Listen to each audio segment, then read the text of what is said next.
Bab ketujuh, mengunjungi sang mama. Pakai sarung juga boleh. Ada-ada aja kamu. Tuh, Fanya hanya cengengesan mendengar ucapan sang mertua. Harus dandan cantik kan, mah? Siapa tahu entar ada CEO keren, atau seorang pangeran dari negeri antah berantah, nyasar ke toko. Terus hilaf mau mengambilku sebagai permaisurinya. Jeti tukang kebunnya. Kali. Sahut Nathan. Bukan ah. Jeti tukang pukulnya. Mama rasa Nyonya Bramantia ikut menimpali. Kalau menurut Bibik sih, Fanya cocoknya jadi tukang ngelap keringatnya sang pangeran. Ngeledek terus, orang halukan bebas. Kok pada protes? Sih. Fanya melancarkan protes pada sang mertua, Nathan, dan Big Asi. Soalnya halumu ketinggian. Fanya, kalau menghayal jangan tinggi-tinggi. Entar kamu kesambar baling-baling helikopter. Ledek Nathan lagi. Iya, ngerti aku. Nat, gak usah diperjelas gitu deh. Ma, entar Sabtu aku sama Nathan mau mengunjungi mamaku di Magelang. Mama mau ikut? Gak. Nyonya Bramantia nampak antusias. Namun sekejap kemudian, wajahnya menjadi lesu. Duh, Mama pingin banget lah ketemu sama Juminten mamamu. Dah lama banget Mama gak ketemu sama dia. Mamaku namanya Luciana. Mama nih, ngeganti nama orang seenak udelnya aja. Emangnya Mama mau kupanggil Marzuki? Marzuki itu nama tetangga Bibik di Bantul. Fanya, dia penjual jamu keliling. Sambar Big Asi sambil tertawa. Fanya jadi ikutan tertawa juga. Kalian menginap? Ya. Di Magelang dinginkan hawanya. Bagus tuh kalau buat belajar biologi yang bagian reproduksi dan perkembangbiakan manusia. Celetuk Nyonya Bramantia dengan santainya. Mama, Nathan dan Fanya berteriak secara bersamaan. Cie, kompak kan nih ye? Ledek Nyonya Bramantia pada keduanya. Ya ampun, Van, kita menginap sehari doang, bukannya seminggu. Kamu bawa apa aja sih? Traveling bag kita penuh banget gitu. Kenapa juga pakai yang gede? Lawang pakai yang kecil aja cukup kok. Kan hanya bawa baju satu setel. Kamu malah gak perlu bawa baju ganti. Kan, karena di rumahmu masih banyak bajumu. Komentar Nathan pada Fanya. Saat mereka berdua sudah berada dalam mobil, hendak berangkat ke rumah orang tua Fanya pada Sabtu sore di minggu ketiga bulan Januari yang hujan melulu itu. Gak usah kebanyakan komentar. Wahai tutup panci. Tim aja kenapa? Sih, kamu penasaran ya? Aku bawa apa aja sore ini? Aku bawa magicam, kompor gas, wajan, sama toilet duduk. Puas? Nathan? Belum diapa-apain kok bisa-bisanya nanyain dah puas apa belum? Gerutu Nathan sambil memasang sabuk pengamannya. Mulai, oms. Tanpa menghiraukan ucapan Fanya, Nathan mulai melajukan mobilnya menuju rumah Fanya di Magelang.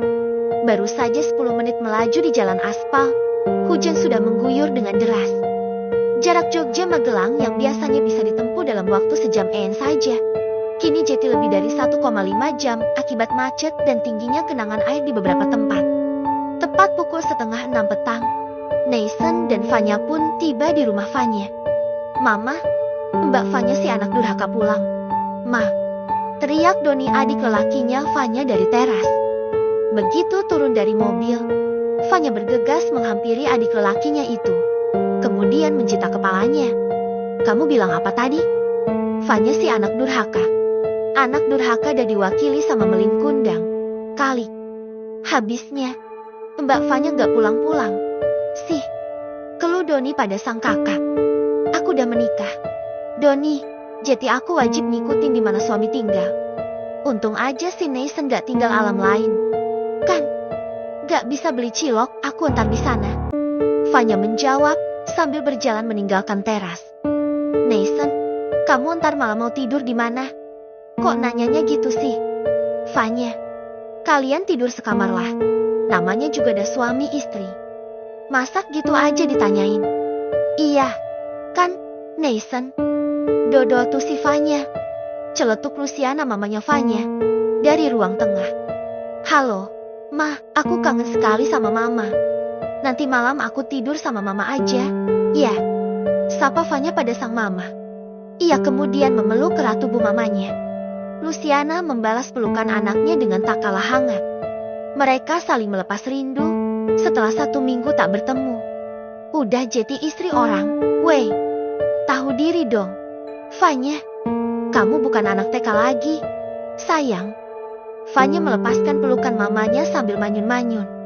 Setelah Vanya usai berpelukan dengan sang mama, Nathan mendekati Luciana, kemudian mencium taksim tangan kanannya. Hai, Nathan. Mamamu sehat kan? Luciana menyapa menantunya. Sehat, Tante. Mama sebenarnya pingin ikut, tapi dia telanjur ada acara lain. Dah kangen banget sama Tante katanya. Iya, Nathan memang manggil Luciana alias Cuminten dengan sebutan Tante sesuai dengan keinginan mama mertua antiknya itu. Biar terkesan awet muda katanya. Dah sana, kalian berdua masuk ke kamar. Entar habis maghriban kita makan malam sambil ngobrol. Luciana memerintahkan Nathan dan Vanya masuk ke kamar. Sesampainya di kamar, Nathan meletakkan traveling bag di lantai. Ia kemudian merebahkan tubuhnya di kasur Vanya. Kasurmu kok kecil sih, Van? Mana cukup buat tidur kita berdua? Terlalu umpel-umpelan entar. Bukannya itu yang kamu mau? Vanya mengedipkan sebelah matanya pada Nathan. Nathan langsung berlagak mau muntah. Idih, najis mughalada. Vanya malah ngakak. Ia kemudian membuka traveling bagnya, lalu mengeluarkan isinya. Oh, ternyata baju-baju lamamu yang kamu bawa balik, Ti. Beneran kamu udah gak pingin dandan tombol lagi, Van? Komentar Nathan setelah mengamati aktivitas Vanya barusan. Vanya menggeleng mantap. Aku suka penampilanku yang sekarang, Nat. Aku tuh gak nyadar loh, kalau ternyata selama ini aku cantik dan seksi. Hoi, bebek orang nyilem. Nathan meledek Vanya dengan pura-pura mau muntah. Habisnya gak ada yang ngalem sih. Ya udah, aku memuji diriku sendiri aja. Dahlah punya suami gak peka, gak ganteng, gak jantan lagi. Gak jantan gimana? Maksudmu? Gak usah ngeles. Buktinya, dah seminggu lebih aku jadi istrimu, tapi aku masih tersegel. Itu semua terjadi karena kamu aslinya loyo, kan? Sembarangan. Nathan menoyor kepala Vanya. Vanya hanya cengengesan saja. Setelah mengeluarkan isi traveling bagnya, Vanya lalu keluar kamar, meninggalkan Nathan seorang diri. Doni, pinjem kunci motor dong, ucap Vanya pada adiknya. Mau kemana? Mbak, beli martabak manis, martabak telur, sama es buah yang ada di pertigaan Japunan sana. Kamu pingin dibeliin apa? Bakmi goreng pakiatno ya, Mbak?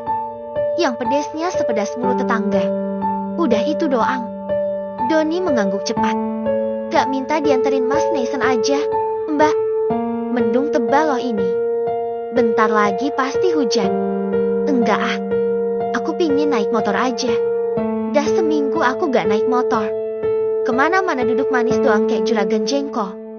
Vanya kemudian menyambar kunci motor yang disodorkan Doni. Tak lama setelah ia berangkat, hujan pun turun dengan lebatnya. Nathan yang baru saja keluar dari kamar, celingak-celinguk mencari istrinya. Nyari Mbak Vanya. Mas, tanya Doni pada kakak iparnya. Iya. Kemana sih? Dia. Keluar, Mas, pakai motorku. Hah? Ngapain? Mau beli martabak di pertigaan Japunan sana. Bawa jas hujan gak? Dia. Enggak. Tuh, jas hujannya lagi ku keringin di garasi. Astaga. Tuh anak, emang dodolnya gak ketulungan deh. Kan bisa minta tolong anterin aku. Aku udah bilang gitu, Mas. Mbak Vanya ngeyel sih. Ya udah, ku biarin aja. Lebih dari setengah jam kemudian, ketika hari sudah semakin gelap, Vanya tiba dengan motor adiknya. Jelas, ia basah kuyup. Walaupun begitu, ia tak nampak kesal sama sekali. Malahan cengar-cengir gak jelas. Berbeda dengan Nathan, yang langsung memasang wajah angker begitu Vanya masuk garasi.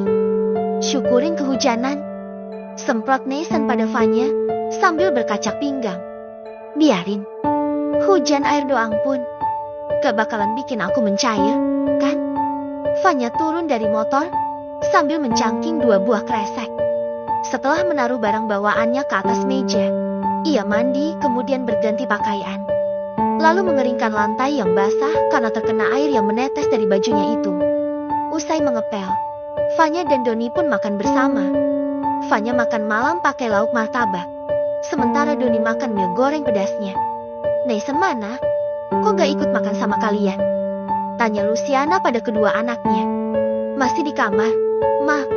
Luciana kemudian berjalan menuju kamar Fanya, kemudian mengetuk pintu. Nak, ayo makan bareng-bareng. Ya, Tante. Setelah itu, Nathan pun bergabung bersama Fanya dan adiknya. Martabaknya enak, puji Nathan. Setelah ia menyomot seiris dan mengunyahnya. Kamu hujan-hujanan ya, Van? Luciana menanyai anak perempuannya. Enggak, tapi kehujanan. Aku udah buka jok, tapi gak ada jas hujan di dalamnya. Ya udah, aku hujan-hujanan aja, jawab Fanya sambil mengunyah makanannya. Keringin rambutmu pakai hair dryer, Van, entar pusing kepalamu. Ya, Ma, entar habis makan. Setelah menyelesaikan makan malam, Doni dan sang mama masuk ke kamarnya masing-masing. Sementara Fanya dan Nathan duduk di ruang tengah menonton televisi. Rumahmu kecil banget sih, Van. Ya emang segini doang. Namanya juga perumahan bersubsidi. Kecil-kecil lah rumahnya. Mending kita punya rumah. Ambil hair dryer sana. Ku bantuin ngeringin rambutmu. Gak usah. Abis ini mau ku keringin pakai handuk aja kok. Fanya bangkit dari sofa yang didudukinya. Kemudian mengambil handuk yang tadi ia gunakan untuk mandi. Sambil menonton televisi, tangannya sibuk mengeringkan rambutnya. Tepat pukul 9 malam, Nathan berpamitan masuk ke kamarnya. Fanya menyusul setengah jam kemudian. Dingin-dingin gini. Enaknya ngapain? Ya,